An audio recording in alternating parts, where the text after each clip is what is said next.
From Hollywood, it's time now for Bob Bailey as... Johnny Dollar. You don't know me, Mr. Dollar, but you're going to. Well, I can hardly wait. You won't have to wait. I want you to meet me tonight. Where? On the waterfront. 9 o'clock. Yes? It's dark down there at 9. It might be dangerous. Are you scared?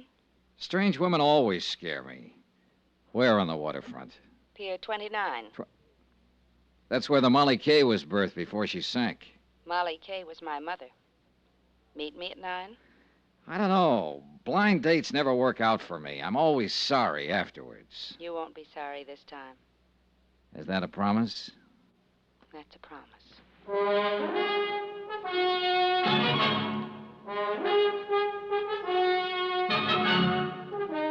Tonight and every weekday night, Bob Bailey in the transcribed adventures of the man with the action-packed expense account. America's fabulous freelance insurance investigator. Yours truly, Johnny Dollar.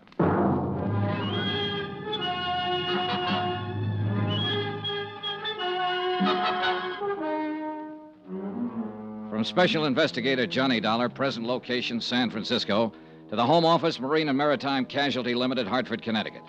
Assignment, the Molly Kay matter. Expense account continued. Item 3, $4.65. Food. I needed it. It had been a rough day, rough from the standpoint of legwork. I'd covered most of the usual sources and usual angles, and for all I learned, I might as well have stayed in bed. The freighter Molly Kay had sailed out of San Francisco Harbor and gone down in the Pacific, and nobody wanted to talk about it. They were all too busy shaking in their boots and looking over their shoulders, scared to death. I was even beginning to look over my shoulder.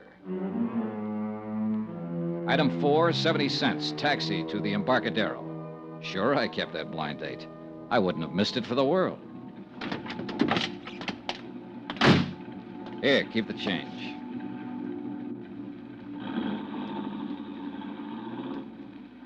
It was dark and lonely along the waterfront. The fog was down, drifting in off the bay, dimming the scattered streetlights with a damp haze and muffling the sounds of the city. Alcatraz, lost and hidden somewhere behind the murky, wet blanket, kept sounding its mournful warning across the water. And the night gulls seemed to cry out in answer to it.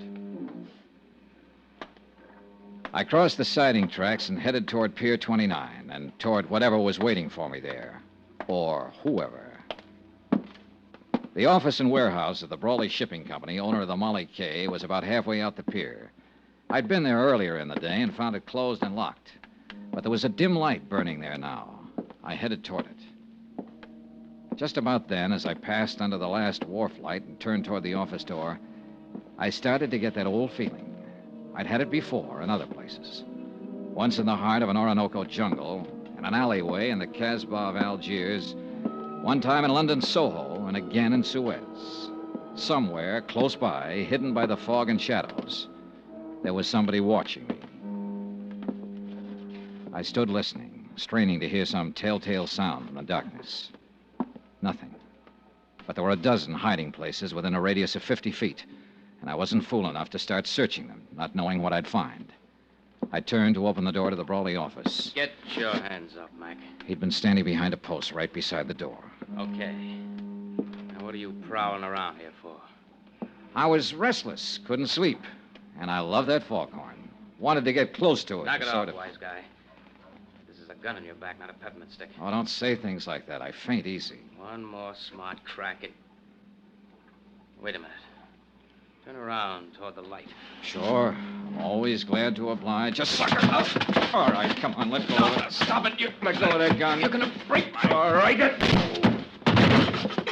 Come on, get up, get up. Come on your feet.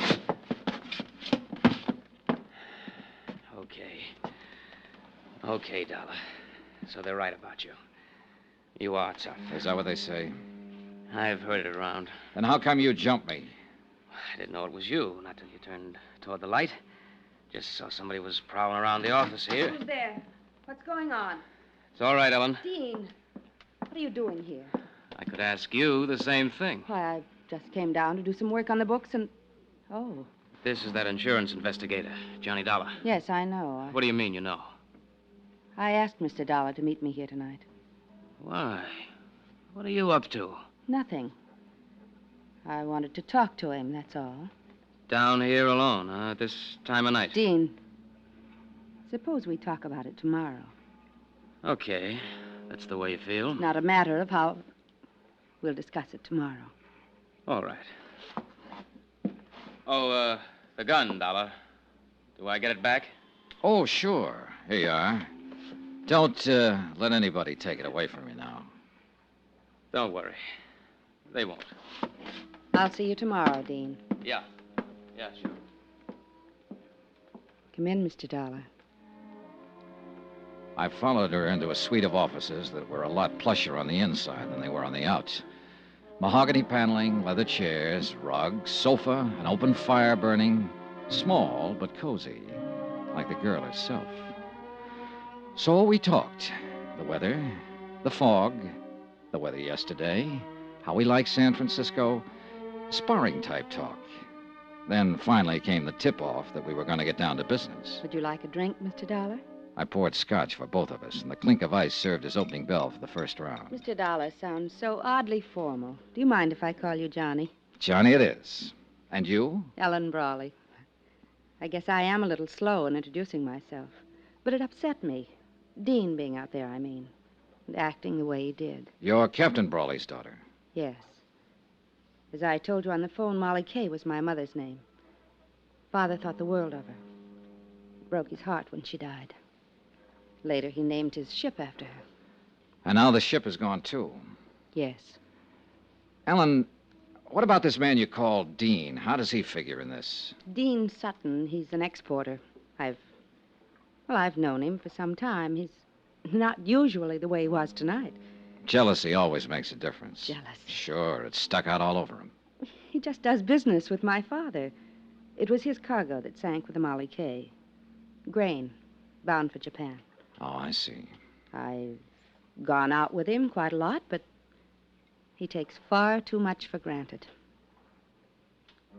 I'm a free agent, Johnny. I call my own shots. Yeah, I guess you do. So tonight you call me. I heard about the hearing. How you questioned my father. Accused him of sinking his own ship to collect the insurance. I didn't accuse him. It amounted to that, didn't it? I said I was sure somebody had done it. He put the shoe on his own foot before I even had it out of the box. What makes you so sure? Oh, a lot of little things that don't add up. What little things don't add up, Johnny? Oh, this and that. Did you know your father put a heavy mortgage on the Molly Kay 7 months ago? How did you find out? Bureau of Records, Maritime Division. Know when the mortgage comes due? Next month. He had to install new boilers. That's why he did it. And he'd have been able to pay it off after this last voyage. He'd also be able to pay it off after he collected the insurance and have a lot left over. You're wrong. You don't know my father. No, I don't. Do you know who holds that mortgage? A woman named Lu Tang. That's right. Better known as Shanghai Lou. She owns a nightclub up in Chinatown. Quite a girl. You know her? Very well. All right, Ellen, let's quit circling around and get to the point. What's on your mind? I don't know. Nothing, really, I guess. I just wanted to tell you that you're wrong. About my father, I mean. If the Molly Kay was sunk deliberately, he had no part in it. I'll make a note of that, even though your opinion may be a little bit prejudiced. Well, Are you leaving? might be a good idea, don't you think? Wait. Johnny, Yeah? I was sort of hoping we'd be friends, maybe. Oh, I feel very friendly toward you. Do you, Johnny? As much as this. That much, Johnny? That's pretty friendly. I told you. I call my own shots. I know. But you didn't tell me you're engaged to Dean Sutton. I found that out from a newspaper It file. was all a mistake. It was his idea. And I thought you always called your own shots. Don't go, Johnny. I promised you on the phone that if you came, you wouldn't be sorry. I'm not. Good night, Ellen. Outside on the pier, the fog was thicker than ever. The wharf lights were dim glows in the swirl of mist, and sounds, even close ones, were muffled and hollow. I couldn't figure Ellen Brawley, at least not completely, where she stood in this and the reason for the pitch she'd made. I left the pier and turned west along the Embarcadero. Mr. Dollar? Huh? Over here. Get out of the light. Evening, sir. You're out late, Mr. Hawkins. Well, I was waiting around. I kind of wanted to talk to you. I saw you come in the taxicab earlier. All right, let's talk. I hope you don't hold it against me, jumping up in the hearing room that way, but I was scared. Scared of what, Mr. Hawkins? I don't rightly know. That's the trouble. But there's something strange going on, Mr. Dollar. And it ain't safe for a man to let on he notices. The whole crew feels the same way. That's why they ain't talking about it. About what? Things that's happened, things that ain't been brought out yet. And I wouldn't be talking neither if Bill Mack hadn't been a mighty good friend of mine. Bill Mack. He was one of the 2 men who went down with the ship. That he did. May he rest in peace. But you're wrong, Mr. Dollar. There wasn't 2 men. Bill was the only one. What? That Chinese steward, Benny Wong, he didn't drown. He was in that lifeboat that got to shore. Then the men in the boat knew it. Why didn't they say so? Well, they was scared to. He disappeared later, and they was all scared to say anything. I don't know what's happened to him since... Here, back of this wall. Keep your head down.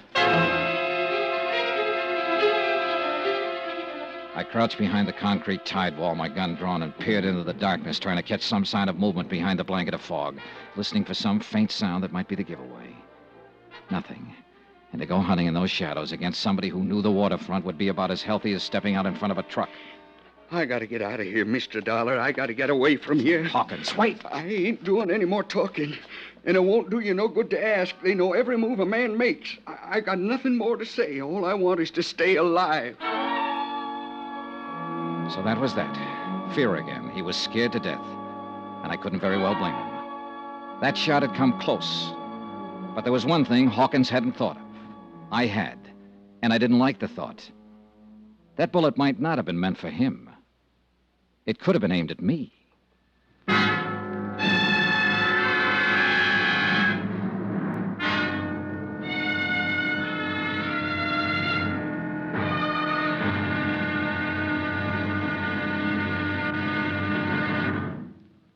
Now, here's our star, Bob Bailey, to tell you about tomorrow's episode of this story. Thanks.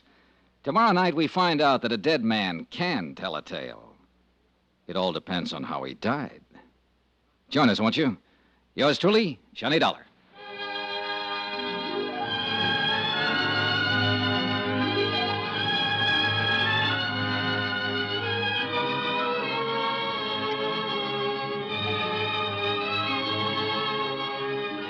Yours truly, Johnny Dollar, is transcribed in Hollywood. Written by Les Crutchfield, the entire production is under the direction of Jack Johnstone. Be sure to join us tomorrow night, same time and station, for the next exciting episode of Yours truly, Johnny Dollar.